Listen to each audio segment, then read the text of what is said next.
entrou seus descendentes, mas não eles. Então, Deus conduziu aquele povo até a terra prometida. Fez eles entrarem lá. Protegeu, livrou de todo mal, fez grandes sinais, prodígios, maravilhas, conseguiu colocá-los lá, provando que Deus é Deus. Então veja bem que o resultado da oração de intercessão de Moisés é que conseguiu que aquele povo entrasse na terra prometida. Se Moisés ali aceitasse o que Deus havia falado para ele, que ia destruir o povo, ia fazer de Moisés um outro povo, então aquele povo teria todo perecido. Então a importância da intercessão é tremenda. Moisés intercedeu. Agora veja só que quanto mais você tem de Deus, mais você deseja de Deus. E isso é verdade. E deve ser assim mesmo. Então quando Moisés percebeu que a sua oração foi favorável, ele arriscou um pouco mais. E ele disse: Senhor, eu quero que o Senhor vá conosco, continue conosco, mostrando que realmente o Senhor perdoa esse povo. E Deus disse: não, eu vou mandar um anjo com vocês. E Moisés disse: anjo não, eu quero o Senhor, eu quero a sua presença. Veja só, Moisés foi mais ousado ainda: eu quero a sua presença conosco. E olha que Deus concordou: tá bom, a minha presença irá com vocês. Veja só, conseguiu mais ainda. A presença de Deus significava o quê? Significava que nenhum inimigo os derrotaria, que nada os impediria de entrar na terra prometida. Agora, quando Deus então é favorável a Moisés, Moisés arrisca mais ainda, ele quer mais. Veja que o homem de Deus, ele deve sempre desejar mais de Deus. Deus tem infinitas bênçãos. Deus tem muito mais do que nós podemos pensar ou imaginar para nos dar. Então Moisés diz: eu quero ver a tua glória. Rogo-te que me mostres a tua glória. Veja só, Moisés queria uma visão de Deus. Eles queriam uma maior aproximação com Deus. E Deus responde a ele que se alguém vê-lo, morreria, porque o ser humano não poderia ver Deus e ficar vivo. E essa é uma visão o quê? Espiritual, gloriosa. E se sou crente, só poderá ver o quê? Depois da morte aqui na terra. No corpo humano, o homem não suportaria. Então o que Deus faz? Deus diz: eu vou atendê-lo em parte. Então Deus diz: esconda-se na fenda da rocha e eu vou passar e você me verá pelas costas. Então veja só, você verá toda a minha bondade. Qual é a toda a bondade de Deus? Quem representa toda a bondade de Deus? É Jesus Cristo. O que é a rocha? Paulo diz: a rocha que eu segui, a pedra que eu segui era Cristo. Por que a fenda? A fenda significa o quê? As chagas, as feridas de Jesus, nas mãos, nos pés, do lado. Então veja só, Deus está dizendo para Moisés: esconda-se em Cristo, para que você veja a minha glória. É isso que Deus está dizendo. Então Moisés entra ali na fenda da rocha, Deus passa e ele vê. Ele vê o quê? O que ele consegue ver? Ele consegue ver apenas uma luz tremenda, brilhante. Ele não consegue ver mais do que isso. Por quê? O desejo de Moisés de ver a glória de Deus seria realmente satisfeito quando ele já estivesse no paraíso e Deus o envia para falar com Jesus no Monte da Transfiguração. Jesus se transfigura, Jesus mostra a sua glória. Então ele veria a glória de Deus ali, mas não enquanto estava na terra no corpo humano. Agora veja que depois de tudo isso, Deus disse para Moisés que ele não entraria na terra prometida. E Moisés ora pedindo para entrar e Deus não permite. Então, o que prevalece sempre é a vontade de Deus e não a vontade do homem, não o desejo do homem. Moisés nem sonhava com o seu futuro, sabia como é que seria glorioso o seu futuro. Deus tem o melhor para nós, Deus tem o perfeito. Nós é que não conseguimos ainda vislumbrar isso. Mas devemos então nos submeter a Deus, porque Ele conhece todas as coisas, Ele sabe todas as coisas e Ele tem sempre o melhor para nós. Glória a Deus. Aleluia. Então façamos o nosso papel de cristão. O cristão tem que interceder, tem que estar sempre orando, intercedendo junto a Deus. 1 Timóteo capítulo 2 diz que nós devemos orar, interceder por todos, principalmente os que estão em eminência, né? Os governantes, os pais nos lares estão em eminência, os professores do colégio. Então devemos orar sempre intercedendo para que nós possamos ter uma vida melhor aqui na terra. Então devemos sempre estar orando e intercedendo. Você vê as notícias, invasão, país tal, acidente não sei aonde, guerras e tal, terremotos e tudo. Você vai vendo isso e vai orando, intercedendo, pedindo a Deus para salvar essas pessoas, para libertar as pessoas. Tópico 3, homem de fé. Moisés agia por fé em Deus, Hebreus 11, 24 a 29. Daí a quantidade de milagres realizados pelo Senhor através dele. Seus pais foram campeões da fé, Hebreus 11, 23. Pois a fé em Deus opera milagres, Mateus 17, 18 a 21. Atos 3, 16, 6, 8. Aliás, um dos dons espirituais é o da fé, 1 Coríntios 12, 9. Fé para operar maravilhas. Moisés e Arão realizaram muitos milagres perante Faraó e seus oficiais no período que precedeu a saída de Israel do Egito, de capítulo 4 até o capítulo 12. Esses milagres, em forma de catástrofes, tinham por objetivo demonstrar publicamente que os deuses do Egito nada eram diante do Deus verdadeiro e único de Israel. Êxodo 12, 12, Números 33, 4. Então Moisés era um homem de fé, ele acreditava realmente em Deus. Ele realmente obedecia às ordens de Deus. Não é todo mundo que, de repente, começa aí a ouvir a voz de Deus, de ser usado por Deus em tremendos sinais, prodígios e maravilhas.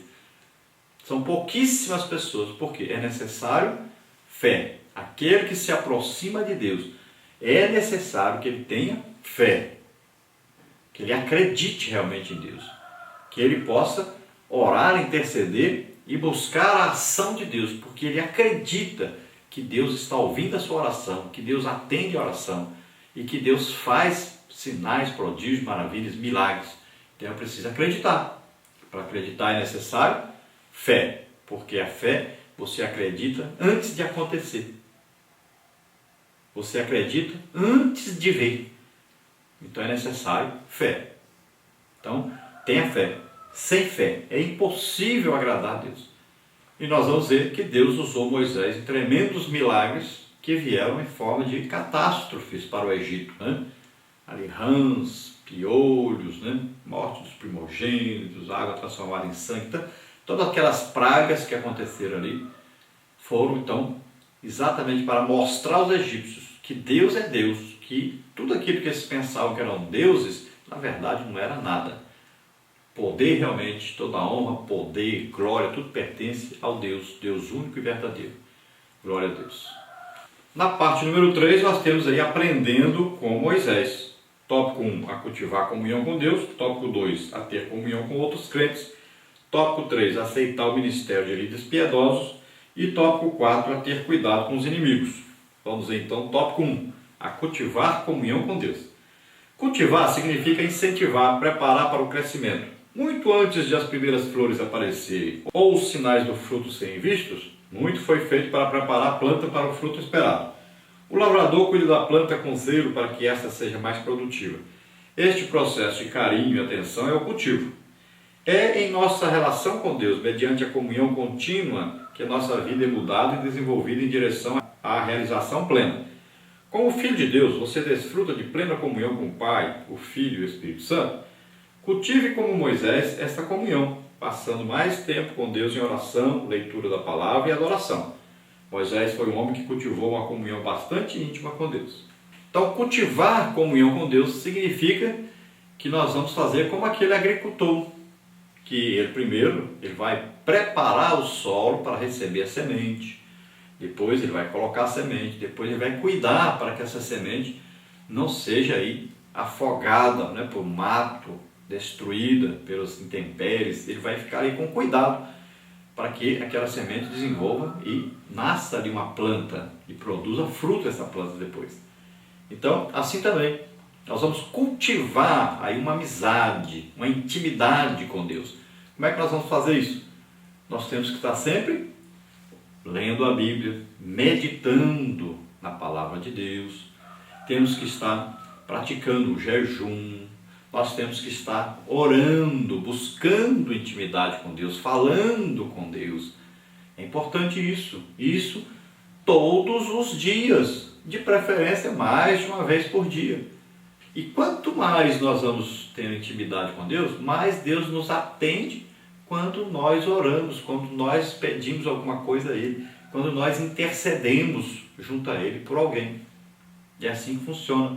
Você vai criando o quê? O cristianismo é uma amizade com Cristo, é uma intimidade com o Espírito Santo, é falar com o Pai todos os dias. Lembre-se que você tem uma oportunidade íntima de falar com Deus. O Espírito Santo mora dentro de nós, é uma pessoa, e você deve procurar ter comunhão com o Espírito Santo. Sempre se lembrando que a vida cristã não é só de pedir. Nossa vida cristã é uma vida de adoração a Deus.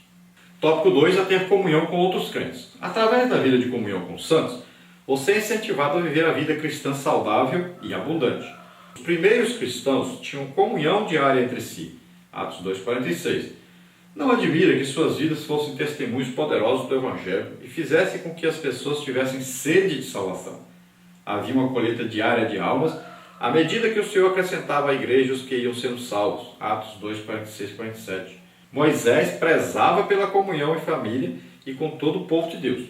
Sigamos de perto o seu exemplo e busquemos a comunhão com os nossos irmãos, pois estamos também todos caminhando rumo à terra prometida. Então veja bem, nós não vivemos sozinhos no mundo, numa ilha. Então nós temos pessoas à nossa volta e nós temos que nos relacionar com essas pessoas. Temos que estar sempre buscando a Deus, estar sempre intercedendo junto a Deus por essas pessoas. Devemos estar sempre fazendo com que essas pessoas participem do Evangelho, participem da vida cristã. Precisamos sempre fazer como Moisés também, lembrarmos da nossa família. Moisés estava sempre ali com Miriam e Arão junto dele. Ele está sempre intercedendo por eles, ajudando-os, perdoando-os. Estava todo o tempo ali. E aquele povo rebelde, aquele povo murmurador, Moisés estava ali junto deles, ajudando, estava intercedendo junto a Deus por eles. Então veja só que é uma vida de intercessão o tempo todo. Uma vida de comunhão e de intercessão.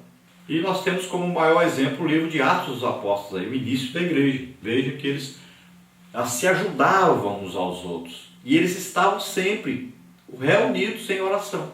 Sempre eles se reuniam para orarem juntos, para buscarem a face do Senhor, buscando a comunhão com Deus, buscando receber orientação de Deus também. Tópico 3, aceitar o ministério de líderes piedosos. Os líderes são instrumentos de Deus para alimentar e nutrir seu povo. Efésios 4, 11-13 enfatiza que o propósito dos ministérios de apóstolo, profeta, evangelistas, pastores e doutores da igreja é edificar o povo de Deus.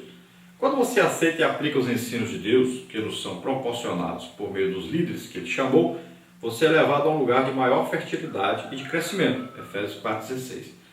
Toda vez que os hebreus deixavam de obedecer a Moisés, eles pecavam e eram grandemente prejudicados.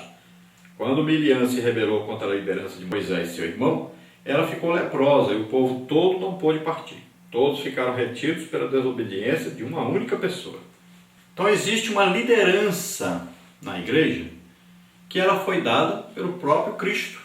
Se você ler aí Efésios capítulo 4, versículo 11-13, você vai ver. Os ministérios são o quê? São pessoas dadas por Jesus à igreja. Então são pessoas que vão servir ao povo de Deus.